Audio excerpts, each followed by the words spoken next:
Nos acompaña Lucio Castro, secretario general del Sindicato Único de Trabajadores de la Educación Peruana. Teníamos varios temas con él, lo anunciábamos la semana pasada. ¿Qué tal, Lucio? ¿Cómo está? Muy buenos días. Rodolfo, muy buenos días. Agradecer la oportunidad y siempre por intermedio tuyo saludar a los maestros y auxiliares y a la opinión pública del país. Muy bien, quería arrancar con el tema de que estamos próximos ya al año académico escolar, ¿verdad? ¿Arranca en marzo o en abril? En marzo tiene que iniciarse y una exigencia nuestra ha sido un obligatorio plan de mejora de la infraestructura educativa, que es el problema central en la educación. Correcto. Ese es uno de los temas que yo tengo aquí en esta lista de preguntas, pero quería empezar con aquello de la presencia de gente vinculada, digamos, a las ideas mesiánicas, al senderismo, de lo que hemos padecido, si no usted me corrige, incluso hasta el año pasado. ¿Qué garantías hay y por lo tanto qué aporte ha hecho el gobierno, incluso los docentes, los profesores, frente a este problema grave? Desde el magisterio, un rechazo absoluto a esas posiciones aventureras que son contrarias a la educación y al país, y de parte del gobierno la obligatoria responsabilidad de actuar con la ley en la mano, desarrollando las investigaciones, actuando de manera intersectorial, Ministerio de Educación, Ministerio del Interior, Policía Nacional, Ministerio Público, Poder Judicial, y a aquellos a los que se acredite la sanción ejemplar que la ley establece.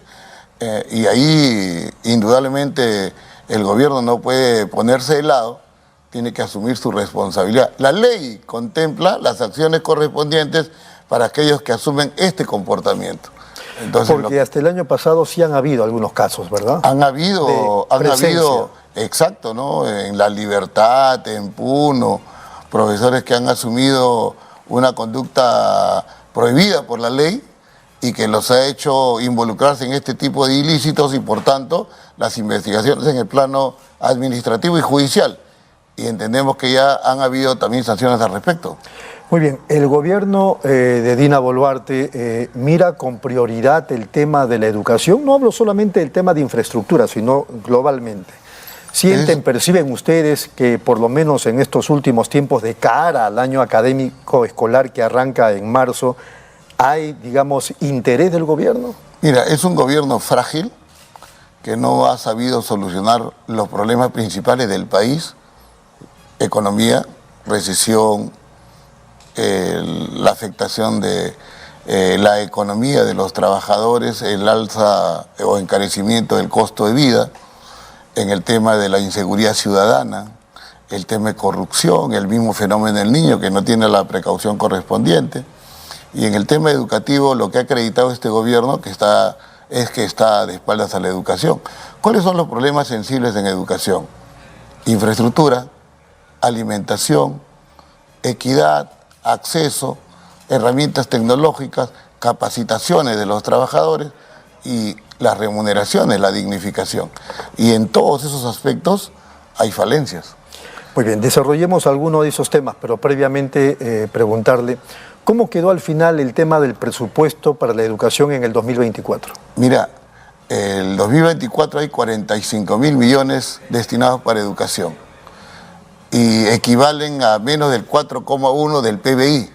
La Constitución, artículo 16, segundo párrafo, imperativamente dice se debe destinar no menos del 6% del PBI.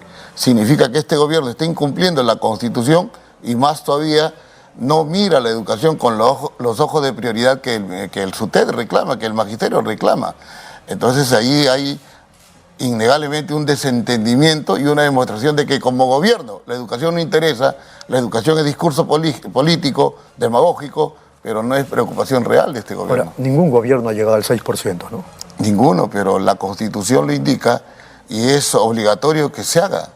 Y si uno entiende y tiene la mirada del país, va a asumir que la educación es un sector o es un factor de desarrollo que tiene que tener la mirada de prioridad, por tanto la decisión política para enfrentar sus grandes problemas.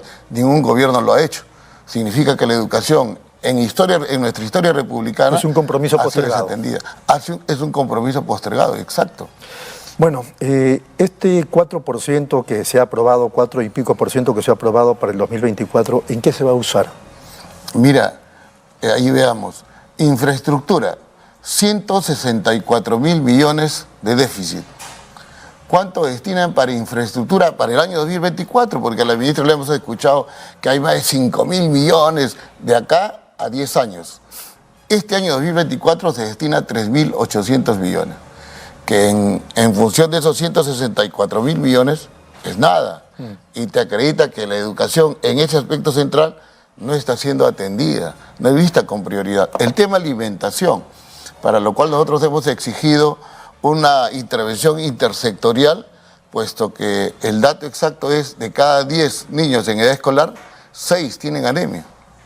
Y aquí debe intervenir el Ministerio de Salud, Ministerio de Educación y demás sectores.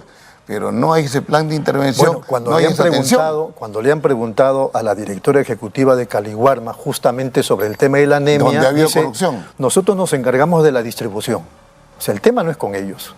En el tema del Caliwarma hay denuncias de corrupción realizadas por la misma Contraloría que tiene que ver con la entrega de esos productos que no son nada nutritivos y no intervienen directamente contra la malnutrición. Redujeron la leche y ahora están los bebibles. Exacto. Entonces, no hay, y lo lamentamos, y exigimos la atención de la confrontación contra esta lacra, contra este problema que hace que los niños, que aquellos que son el futuro del país, no estén en las condiciones idóneas para el mismo proceso de aprendizaje. Con hambre no se aprende, Rodolfo. No, por supuesto. Lo hemos señalado. Y hay esto casos en que la requiere anemia es decisión irreversible. política del gobierno.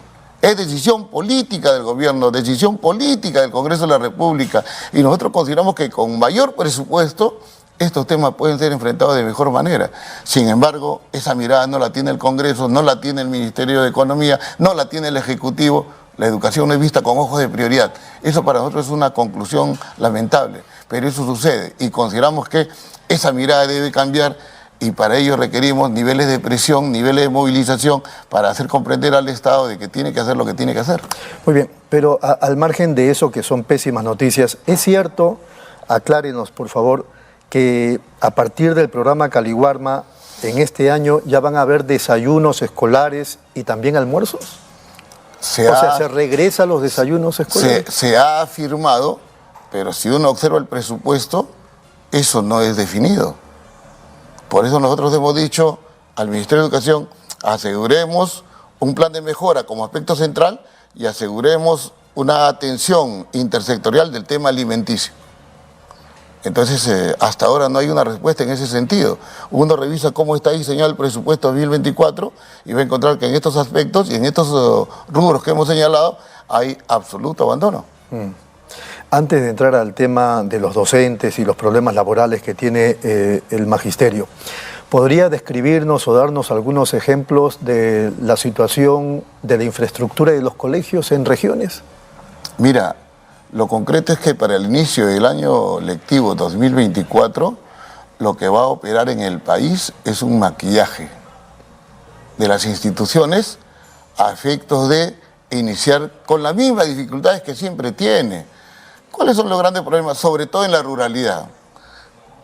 El aspecto de salud, agua, desagüe, electricidad, internet, que ahí tienen porcentajes de abandono innegables.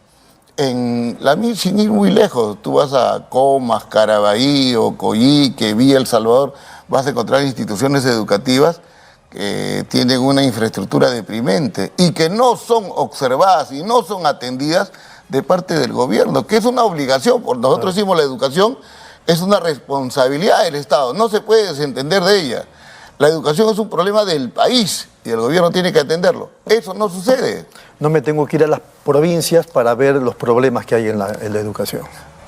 Hay un colegio República de Cuba 2040 entrando a Caraballo. Están con toda la infraestructura de containers y ahí van, en pleno calor, ahí van a iniciar el año los alumnos. Tú vas por el kilómetro 22 hacia arriba, a Santiago Antunes Mayolo, vas a encontrar instituciones educativas en igual sentido o peor. Y no tienes que ir fuera de Lima, Rodolfo. Vas a ir a la ruralidad, vas a sentirte apenado. Vas a ir por el Putumayo, donde los alumnos peruanos cruzan el río y estudian en Colombia porque allí encuentran mejores condiciones. Vas por el lado de Iñapari, en Madre de Dios, vas a encontrar igualmente que los profesores están en situaciones de abandono, los alumnos igual, y prefieren estudiar por el lado del Brasil. Es increíble. El mismo Estado se desentiende de una de sus responsabilidades, que es educación, y no las atiende con la decisión que debiera hacerse. Ahora, para colmo de males, y esa respuesta la da por favor después de la pausa, para colmo de males, los que se desentienden también, quizá usted va a estar en desacuerdo, son los padres de familia. O sea, somos muy poco unidos, incluso para cuando maltratan a nuestros hijos a nivel del Estado por el asunto educativo. Yo no percibo movilizaciones regionales o a nivel nacional expresando la molestia por cómo el gobierno no se preocupa o no tiene interés respecto de la educación. Vamos a ir un ratito a la pausa y luego la respuesta de Lucio Castro, nada menos que secretario general del SUTEP.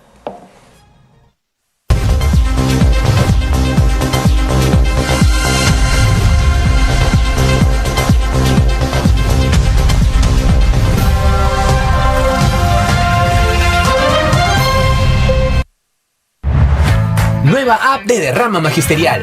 Maestro y maestra, realiza tus consultas y operaciones en la palma de tu mano. Con el nuevo app Derrama Magisterial podrás realizar tus operaciones en todo momento y desde cualquier lugar. Solicita un crédito, consulta el estado de tu cuenta individual, accede al estado de tus créditos, actualiza tus datos, accede al servicio de asesoría legal gratuita. Ubica nuestras oficinas a nivel nacional. Descárgalo hoy mismo en tu Play Store. Derrama Magisterial, seguridad social para el maestro. Bienvenidos a mi lugar favorito. Les quiero contar por qué siempre vengo a Plaza Hogar. Aquí encuentras de todo. Y si un mueble me gusta, lo personalizan a mi antojo. Elijo el color, la tela, todo a medida.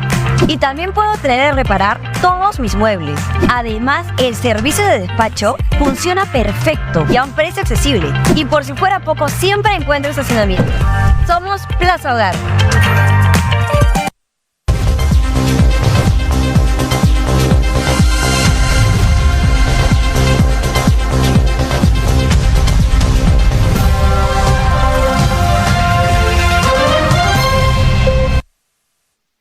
Muy bien, seguimos aquí en Nativa Nos Conecta, esto es Pulso Informativo, estamos conversando con Lucio Castro, secretario general del SUTEP. Así como la otra vez decíamos, el gobierno se siente empoderado respecto de la crisis política, la crisis social, los errores que comete, los actos que hace, antidemocráticos incluso, pero se siente empoderado porque la gente pues no se pronuncia en las calles, ¿no es verdad? ¿No estará pasando, Lucio, eso mismo también, digamos, con el gobierno en el asunto de los padres de familia que no terminan de darse cuenta que hay que protestar frente a estos hechos? Mira, nosotros somos convencidos de que este es un gobierno frágil y de que en la población existe un malestar latente. Y esto se refleja en las encuestas que de manera repetida te señalan. Por eso dicen que, por deslegitimado. Ejemplo, así es, porque la presidenta con más del 86% en contra, el Congreso con más del 91%, etc.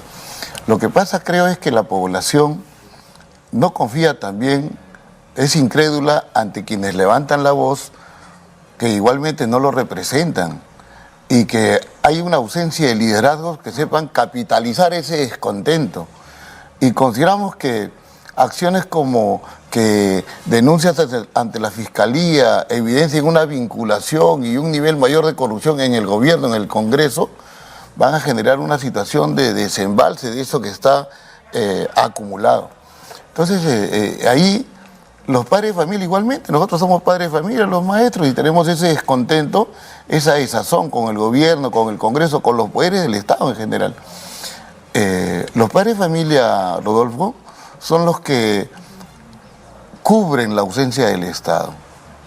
Colegios que están hoy abandonados reciben la presencia de los padres de familia en términos de qué aspectos pueden cubrirse, qué aspectos pueden ser solucionados. ¿A través acaso de la Asociación de Padres de Familia? Asociaciones de Padres de Familia, mecanismos que buscan ellos para articular, para centralizar fuerzas y enfrentar los problemas que tienen la escuela para que esté en mejores condiciones y pueda iniciarse el año lectivo. Esos vacíos los cubren los padres de familia y la molestia, el malestar, el desazón que existe, consideramos que sigue en ese proceso de acumulación y va a poder manifestarse si la situación sigue como está, esta situación de inseguridad agota más ese malestar. Esta situación de corrupción, de encarecimiento de productos, afecta más a la población y esa acumulación va a terminar estallando. Va a terminar estallando en algún momento. Sobre todo, decían, por el tema económico. Y antes del 2026, si es que el gobierno no entiende que políticas sociales y atenciones obligatorias de esos temas son imperativos y no pueden postergarse más tiempo. Muy bien, un tema que producción en la pausa me hizo recordar, aunque quizá pues ya ni viene al caso, la ausencia, si no usted me corrige también, la ausencia de psicólogos en los colegios, considerando cómo se ha incrementado en el mundo y particularmente en el Perú estos asuntos del estrés y más allá que eso, el tema peligroso de la depresión. Mira, después de la pandemia, la población, padres de familia, alumnos, docentes, definitivamente tuvimos una afectación emocional que enfrentar, que atender. Eso va paralelo con otros problemas que se agudizan, el bullying, la violencia familiar, el consumo de sustancias lesivas, etcétera, que hace obligatoria la presencia de un profesional de la salud, un psicólogo en cada institución educativa. Es más, hay una ley aprobada por el Congreso desde el año 2011 que se repitió hace 2 años y que plantea un plazo para la publicación de un reglamento de esa ley y asegurar la presencia de ese profesional. ¿Cuál es la respuesta del Estado? No hay plata. Entonces, que sigan los males, que sigan las afectaciones.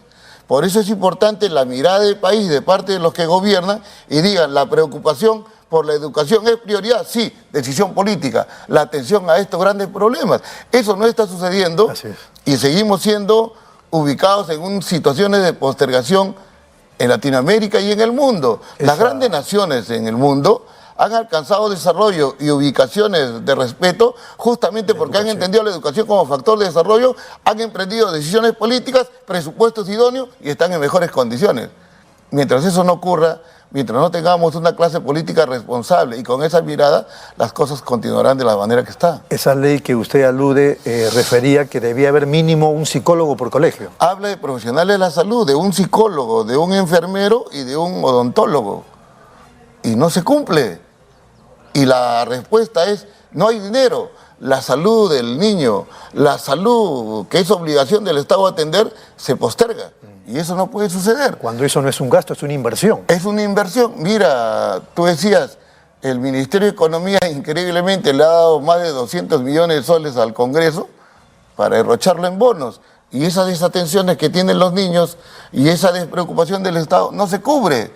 Y eso sigue aumentando ese malestar que nosotros lo señalamos, cuidado, va a estallarle la cara al gobierno y va a obligar a que se desarrollen cambios que el país sí necesita.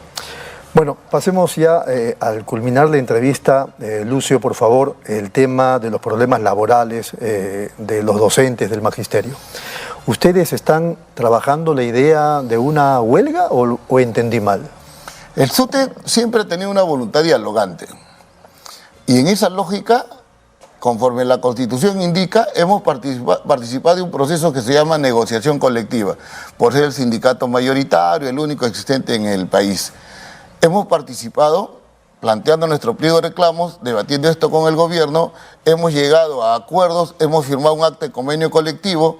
La lógica es que ese convenio colectivo tiene fuerza de ley, es de obligatorio cumplimiento de las partes y se traduce en el presupuesto de la República.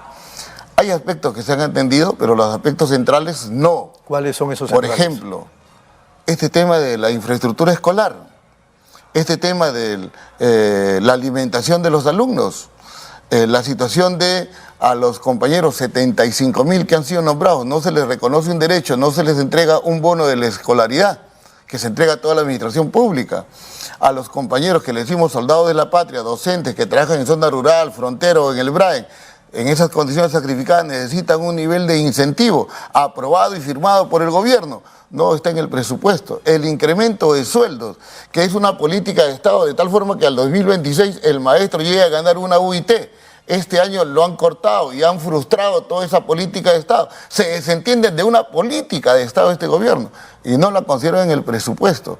Y si a esto tú sumas una preocupación también del docente, también del poblador que somos, que nuestro sueldo pierde su poder adquisitivo por esta situación económica, que no podemos, si somos emprendedores, continuar con nuestro negocio porque estamos con el tema del gota a gota, el tema del sicariato, etcétera, ha generado que esta desatención del gobierno, esta lesión a los derechos de los trabajadores y de la Constitución, haga primero una consulta de huelga en el magisterio. El día sábado hemos tenido una convención nacional, hemos acordado la necesidad de una huelga nacional.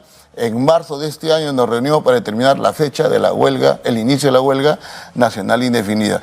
Aquí lo único que queda es que el gobierno entienda y atienda estas justas demandas, este convenio firmado y asumido por el gobierno, y solucione los problemas, porque hasta la fecha nos está diciendo: yo no quiero diálogo, yo quiero conflicto. Claro, no, y esa no es la idea, pues, ¿no es cierto? Pero digo, si el presupuesto ya está hecho para el 2024, ¿cuál sería la salida si el gobierno tiene la voluntad de cumplir los compromisos? Sabemos que el presupuesto tiene también fondos de contingencia y tiene que primar la voluntad política y tiene que primar el interés por la educación. Entonces aquí la pelota está en la cancha del gobierno, que tiene que retroceder y reandar el camino que debió andar, de cumplimiento de sus compromisos, de respeto a la Constitución. La Constitución dice: negociación colectiva es la forma de solucionar de manera armoniosa los problemas. El SUTEP ha participado de esta negociación. El gobierno y el SUTEP han firmado un convenio colectivo que es de obligatorio cumplimiento para las partes. El gobierno no lo está cumpliendo. Que retroceda, que retome el camino correcto, constitucional, respetuoso de la normatividad. Eso es lo que exige el magisterio, que mire con ojo de prioridad la educación, cosa que no está sucediendo. Eso es lo único que pide el SUTEP, lo único que pide el magisterio, y consideramos que, planteando también este tema del alza del coste de vida, la seguridad ciudadana, la corrupción, el fenómeno del niño, la solidaridad de organizaciones sociales, de padres de familia, de la población, va a estar con los maestros. Muy bien, ustedes no están en contra de las evaluaciones o capacitaciones, ¿verdad? Absolutamente, nosotros hemos sido partícipes de los procesos de evaluadores, desde el secretario general, evaluaciones de desempeño, hemos participado, ascenso de escala, hemos participado. Y hemos demostrado idoneidad en ese sentido. El SUTEP cree que la evaluación es un deber moral, profesional de los trabajadores. Y ¿Cuál es el mínimo de remuneración de un profesor en el Perú actualmente? A partir de noviembre es de 3.100. ¿Y cuál cree usted o cree el SUTEP que debiera ser el mínimo de una remuneración? Una UIT. Esa es la política de Estado. Al 2026.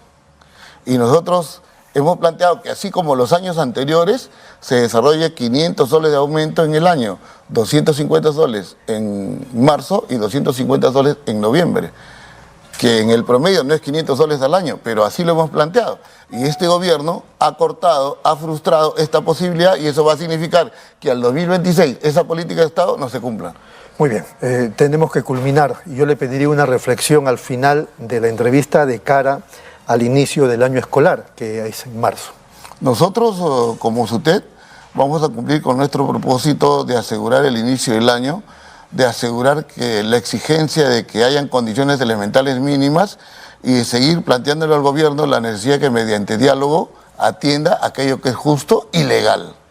Y le pedimos al gobierno que asuma el comportamiento de respeto a la Constitución y a las leyes, y que atienda las necesidades que los trabajadores tienen, y asuma los compromisos que firmó y suscribió, y de los cuales hoy se está desentendiendo. El gobierno que demuestre que cumple con su palabra y no que busca conflicto, que es lo que hasta ahora está demostrando. Muy bien, Lucio, ha sido muy amable, muchas gracias. Gracias a ti, Rodolfo, por la oportunidad. Muy gentil, ha sido Lucio Castro, secretario general del SUTEP. Pausa, volvemos.